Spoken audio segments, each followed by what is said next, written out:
Two Men and a Truck Honest Review.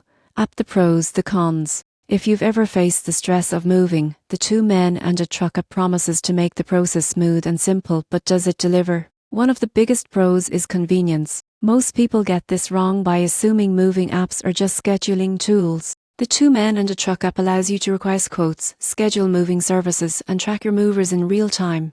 You can even choose specialized services like packing, unpacking, or moving fragile items, making it a full-service solution.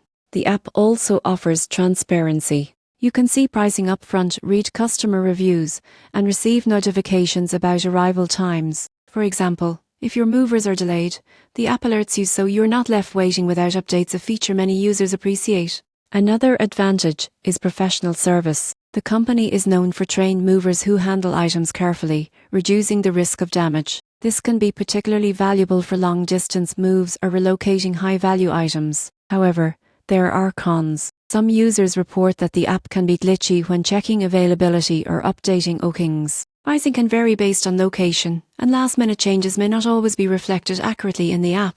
Additionally, peak moving season can lead to limited availability, so early planning is recommended. In conclusion, the Two Men and a Truck app is perfect for those looking for a structured, convenient moving experience. The surprising truth is that while the app is powerful, it works best when you plan ahead and double-check detail with customer service. If you want a smoother, more organized moving experience with reliable professionals, this app is a great choice, but expect to plan ahead to avoid surprises.